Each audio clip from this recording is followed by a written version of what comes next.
नमस्कार साथियों, स्वागत है आपके अपने YouTube चैनल आयुर्यात्री पर। मैं हूं doctor X Chaudhary, BMSMD, DSRRU Jodhpur.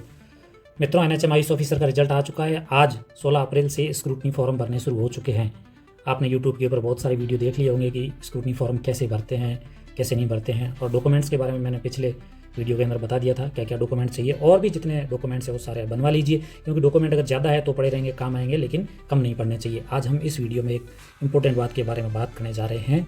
तो मित्रों, हमने OTR का मैंने आपको बता दिया था कि आप लोग है ना OTR पहले अपडेट कर दीजिए। सभी ने OTR है वो अपडेट कर दिया होगा। OTR अपडेट करने के बाद क्या होता है कि जो हमारे डॉक्यूमेंट्स होते हैं वो हमें OTR के ऊपर अपलोड करने होते हैं। तो हम डॉक्यूमेंट्स वाले सेक्शन में चलते हैं, वहाँ पे एक प्रॉब्लम आ रही है, उसके बारे में मैं आपको बताऊँगा। तो मित्रों, जैसे ही हम OTR हमारा जो अपडेट करते हैं तो हमारे सामने क्या ऐसा विंडो खुल के आ जाता है। तो उसमें क्या देखो, सब ऑप्शन है। माई रिक्रूटमेंट का है, gate admit card, document detail. अब इसमें क्या है कि हम जो फॉर्म भरने जा रहे हैं, हम डिटेल भरने जा रहे हैं, वो ऑप्शन है डॉक्यूमेंट डिटेल का। आपको क्या है कि स्क्रूटनी फॉर्म भरने से पहले डॉक्यूमेंट डिटेल यहाँ अपलोड करना जरूरी है। अब देखो, बहुत सारे यूट्यूब वीडियोज़ के अंदर हो सकता है बताया होगा कि डॉक्यूमेंट इसमें अपलोड नहीं करोगे तो भी चल जाएगा, या स्क्रूटनी फॉर्म में भर दोगे तो चल जाएगा। वीडियोज़ के अंदर आपको कुछ भी बताया हो, मैं उसके बारे में कोई कमेंट नहीं करूंगा। मैं आपको जो बता रहा हूं वो आप एक बार देख लीजिए, क्योंकि ये प्रॉब्लम सुबह भी आई थी। तो मैंने बहुत सारे सीनियर से भी इस बारे में डिस्कस किया और लास्ट में क्या सॉल्यूशन निकला है वो हम देख लेते हैं। तो अभी हम जैसे डॉक्यूमेंट डिटेल इस पर क्लिक करते हैं। तो जैसे ही हम डॉक्यूमेंट डिटेल के ऊपर क्लिक करते हैं, आपके सामने ये देख पा रहे हो ऐसा विंडो आ जाता है, ऐसा विंडो। तो आपको क्या करना है, ये यहाँ पे क्लिक करना है, राइट क्लिक करना है और यहाँ पे सबमिट के ऊपर क्लिक कर देना है। कई दोस्तों के जैसे ही इस विंडो को ओपन करते हैं, उनमें जो मदर का और कैंडिडेट का नाम है वो हिंदी में लिखने का आ रहा होगा। तो आप वो हिंदी नाम लिखेंगे और उसके बाद क्या करेंगे, इसके ऊपर क्लिक कर देंगे। तो मित्रों, इस पर जैसे ही क्लिक करेंगे तो हमारे सामने देखो एक और ऐसा विंडो खुल के आ जाएगा। इसमें ये लिखा रहेगा कि सटीक एवं प्रमाणित जानकारी भरने के लिए डिजी लॉकर के माध्यम से अपने आधिकारिक दस्तावेज प्राप्त करने की सलाह दी जाती है। इसका कहने का मतलब यही है कि डिजी लॉकर से आप डायरेक्ट यहाँ पे अपने जो डॉक्यूमेंट है वो अपलोड कर दीजिए। अब देखियो मित्रों, आयुर्वेद, होम्योपैथी और यूनानी जिन जिन लोगों ने NHM आयुष ऑफिसर का एग्जाम दिया है, तो लगभग गैंग है वो थोड़ी सी पुराने वाली है। तो डिजी लॉकर के जो डॉक्यूमेंट है वो आधे से ज़्यादा मुझे नहीं लगता किसी के डिजी लॉकर पे होंगे। तो मैं अपन यहाँ पे मैनुअल बात करेंगे। तो आप यहाँ पे इसको एक बार कैंसिल पे क्लिक कर देंगे। जैसे ही हम कैंसिल पे क्लिक करेंगे डिजी लॉकर, तो आपके सामने ऐसा विंडो खुल के आ जाएगा। ठीक है, यहाँ पे किसी का आधार हो सकता है, किसी का जन आधार वेरीफाई हो सकता है। फिर यहाँ पे डॉक्यूमेंट वैलिडेशन का देखेंगे तो यहाँ पे क्या है, not uploaded, caste certificate not uploaded, bonafide not upload, ये नॉट अपलोड है। ठीक है, फिर हम सबसे नीचे देखेंगे तो बर्थ सर्टिफिकेट है, तो ये भी नॉट अपलोड है। ठीक है, अब हम देखेंगे कि डॉक्यूमेंट वैलिडेशन में हमें क्या कैसे डालना। तो अब मैं क्लिक करूंगा डॉक्यूमेंट वैलिडेशन के ऊपर, यहाँ पे ऐसा ऑप्शन आ जाएगा, आपको दिख रहा है। अब मैं क्लिक कर दूंगा ऐड एजुकेशनल डॉक्यूमेंट्स, इस पर क्लिक कर दूंगा। ये आ गया हमारे सामने, ये विंडो ओपन हो गया है, आप देख पा रहे हो। अब यहाँ पे सबसे बड़ी प्रॉब्लम, हमारी जो प्रॉब्लम है वो यहाँ पे आ रही है। अब बात करते हैं, देखो क्या है, क्वालिफिकेशन ग्रुप है यहाँ पे, qualification level, detail, board, university, select group, select detail, type of examination, overall result, roll number, enrolment number, year of passing, maximum marks और कितने मार्क है वो हमें प्राप्त हुए हैं, और फिर ग्रेड, कितने अटैम्प्ट दिए हैं, और मार्कशीट की क्या है PDF।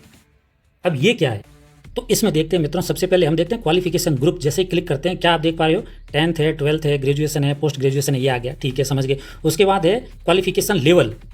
तो क्वालिफिकेशन लेवल के अंदर 10th है तो 10th आ जाएगा, ग्रेजुएशन है तो ग्रेजुएशन आ जाएगा। फिर बात करते हैं हम क्वालिफिकेशन डिटेल की, तो डिटेल सीनियर सेकेंडरी है या ग्रेजुएशन है, क्या आ जाएगा, यहाँ पे आगे यूनिवर्सिटी का नाम आ जाएगा। मित्रों, सबसे बड़ी प्रॉब्लम हमारे आ रही है सब्जेक्ट ग्रुप में। हाँ, ये आप देख लो, सब्जेक्ट ग्रुप, इसके बारे में मैं बता रहा हूँ। और उसके बाद सब्जेक्ट डिटेल के बारे में बता रहा हूँ। यहाँ आयुर्वेद, होम्योपैथी और यूनानी वालों को क्या है, प्रॉब्लम आ रही है सब्जेक्ट ग्रुप और सब्जेक्ट डिटेल में।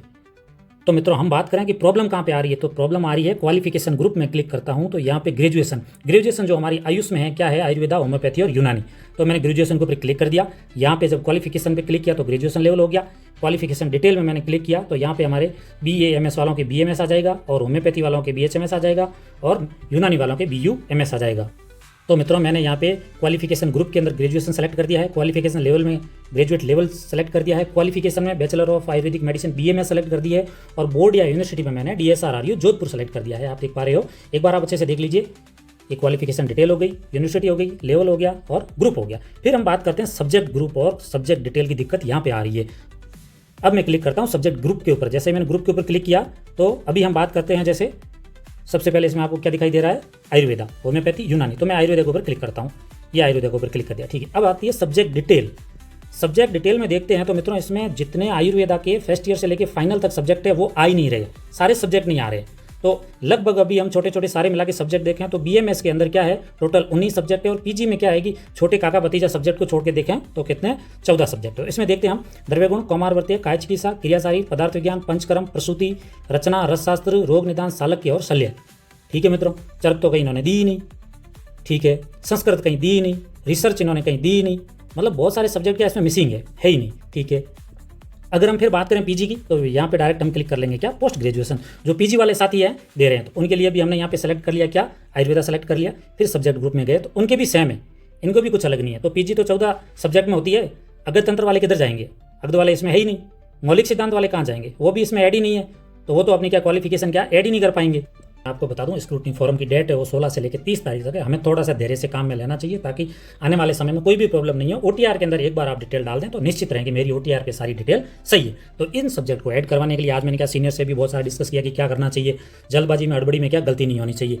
तो लास्ट में अब यही है, अगर आप देखो सारे यहाँ पे सब्जेक्ट होते, एक बार हम देखते हैं कि यहाँ पे मान लो ग्रेजुएशन होता तो सारे सब्जेक्ट यहाँ होते, तो हम क्या करते हैं यहाँ ईयर ऑफ पासिंग लिख देते, जो अपने 4 साल के मैक्सिमम मार्क्स यहाँ लिख देते, और कितने आए हैं वो यहाँ पे लिख देते, यहाँ परसेंटेज आता थे, और यहाँ पे अटेम्प्ट कितने 1 है या 2 है आ जाते, और फिर 4 साल की मार्कशीट है वो यहाँ पे ऐड कर देते 400 KB तक की साइज में। ठीक है, अगर हम पीजी की बात करें कि पीजी वालों को क्या होता, तो बाद में जब पोस्ट ग्रेजुएशन अपन सेलेक्ट करते हैं जो अभी मैंने कर रखी है, तो वो भी यहाँ से जो पोस्ट ग्रेजुएशन किस सब्जेक्ट में उस पर क्लिक कर देते, यहाँ year of passing, maximum marks और कितने मार्क्स आए हैं, कितने परसेंट बने हैं, और यहाँ पे मार्कशीट की क्या PDF अपलोड कर देते हैं। लेकिन इसमें मित्रों क्या हो रहा है, आप देख रहे हो सारे सब्जेक्ट तो आ ही नहीं रहे हैं। जब सारे सब्जेक्ट नहीं आएंगे तो मान लो मौलिक सिद्धांत वाले तो इसमें आ ही नहीं पा रहे हैं, पीजी वाले मौलिक सिद्धांत का बंदा है वो इसमें आ ही नहीं पा रहा है। ठीक है, अगध वाला भी नहीं आ पा रहा है पीजी में, तो फिर क्या करें इसका सॉल्यूशन। चलिए इसके बारे में सॉल्यूशन देखते हैं हम।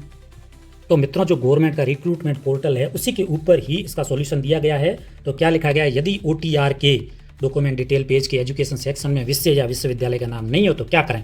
यदि OTR के डॉक्यूमेंट डिटेल में एजुकेशन सेक्शन में विषय, विश्वविद्यालय, बोर्ड या योग्यता का नाम नहीं है तो कैंडिडेट को RPSC या RSSB से संपर्क करना चाहिए। कैंडिडेट आवश्यक साक्ष्य ईमेल के माध्यम से भेजकर संबंधित विषय, विश्वविद्यालय, बोर्ड का नाम सिस्टम में जुड़वाने के लिए अनुरोध कर सकता है। कैंडिडेट को यह कार्य भर्ती की अंतिम तिथि से कम 3 दिन पूर्व कर लेना चाहिए ताकि आवेदन पत्र भरते समय कोई समस्या ना हो और समय पर आवेदन किया जा सके। तो मित्रों यहाँ पे साफ साफ लिखा गया है कि अपने को किसको कांटेक्ट करना है, अपन है वो RSSB से कांटेक्ट करेंगे, उनको मेल भेजेंगे, साक्ष्य भेजेंगे। मैंने मेल की लैंग्वेज भी बना दी है, और जल्दी से जल्दी हमें इसमें क्या 3 दिन पहले, तो लगभग 30 से 3 दिन पहले 27 तक भी करेंगे तो चलेगा, लेकिन अपन कल ही कर देंगे। 3 से 4 दिन में सॉल्यूशन हो जाएगा, लगभग होगा नहीं तो उसके आगे की बात में देखेंगे, लेकिन इसका सॉल्यूशन होना जरूरी है।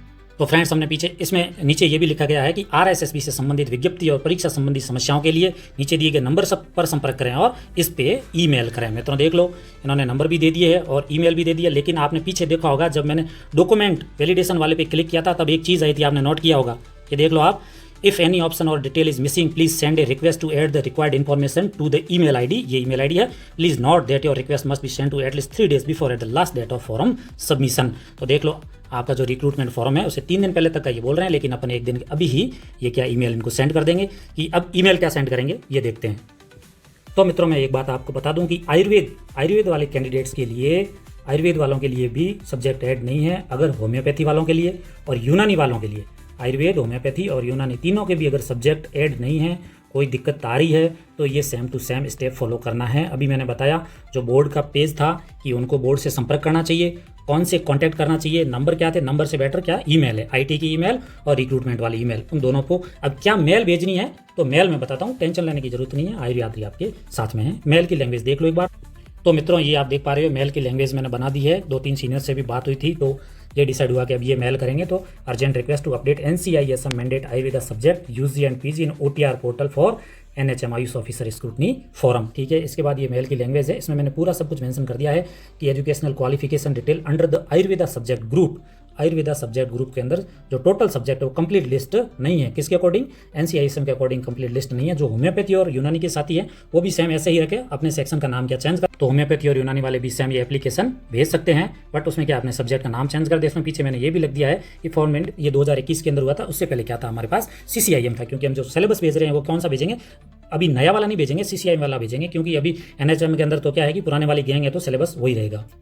तो साथियों फिर ये सारा देख लो, मैंने लिस्ट बना दी है 18 से 19 सब्जेक्ट की। कौन सी, यूजी के जो भी 19 सब्जेक्ट है उनकी लिस्ट बन गई है।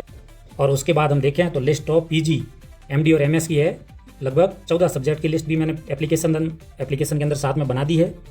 और ये एप्लीकेशन क्या है कि मैंने आपको PDF फॉर्मेट में समझाने के लिए यहाँ पे मैं बता रहा हूँ कि ये सारा सब्जेक्ट और ये सिलेबस हमने यहाँ पे क्या कर दिया, अटैच कर दिया। हम क्या करेंगे, जो 4 साल का सिलेबस था ना, उसकी जो एक कंप्लीट पीडीएफ है, वो पीडीएफ भी मैंने 4 साल के सिलेबस की एक साथ बना दी है। तो वो पीडीएफ इस एप्लीकेशन को वहाँ पे लिख कर साथ में अटैच करेंगे। एप्लीकेशन की है वो तो हम लैंग्वेज लिखेंगे और जो सिलेबस होगा उसकी क्या करेंगे, पीडीएफ अपलोड करेंगे। ठीक है, ये मैंने साथ में अटैच कर दिया है, लिख दिया है। और जो ईमेल है, ईमेल भी साथ में, इसके साथ में मैं नीचे लैंग्वेज में लिख दूंगा। उसी ईमेल पे आपको भेजनी है। कौन सी, अभी पहले वीडियो के अंदर 2 मेल बताई थी ना, उसी के ऊपर मेल करना है।